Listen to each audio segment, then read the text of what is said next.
ఆడబిడ్డలకు తొలి ప్రాధాన్యత ఇస్తూ ఆర్టీసీలో ఉచిత ప్రయాణ సౌకర్యాన్ని కల్పించాం.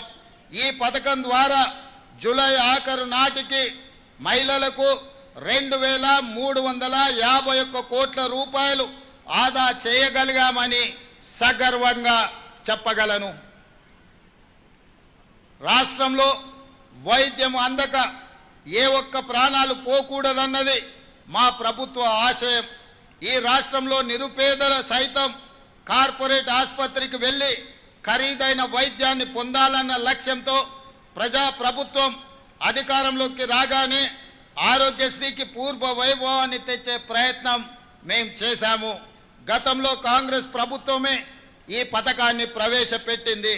దీనిని మరింత పటిష్టంగా అమలు పరిచేందుకు ఆరోగ్యశ్రీ కింద ఉచితంగా అందించే వైద్య చికిత్సల పరిమితిని 5 లక్షల నుండి 10 లక్షల రూపాయలకు పెంచాం. కొత్తగా 163 చికిత్సలను ఈ పథకంలో చేర్చాం. మొత్తం 1835 చికిత్సలకు 10 లక్షల రూపాయల వరకు ఉచిత వైద్యం అందుతుంది.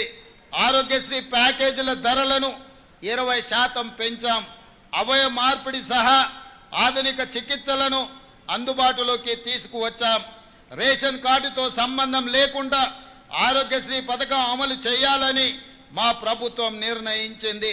ప్రభుత్వ ఆసుపత్రులను ఆధునీకరించి విస్తృత వైద్య సేవలు అందించేందుకు ప్రభుత్వం కృత నిశ్చయంతో ఉంది.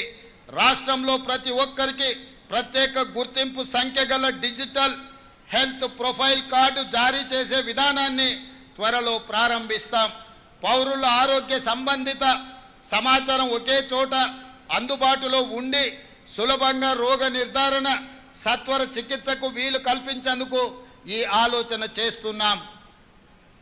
ఆడబిడ్డల కన్నీళ్లు తుడవాలన్న లక్ష్యంతో ప్రారంభించిందే మహాలక్ష్మి పథకంలోని మరో పథకం. 500 రూపాయలకే వంట గ్యాస్ ఇవ్వాలన్న ఆలోచన. 2014లో కాంగ్రెస్ పార్టీ అధికారం కోల్పోయే నాటికి గ్యాస్ సిలిండర్ ధర 410 రూపాయలు మాత్రమే. 10 ఏళ్లలో దానిని 1200 రూపాయలకు పెంచిన పాలన మీరు చూశారు. అందుకే తిరిగి సిలిండర్ ధరను 500 రూపాయలకే ఇవ్వాలన్న సంకల్పంతో ఈ కార్యక్రమాన్ని ఈ ఏడాది ఫిబ్రవరి 27న ప్రారంభించాం.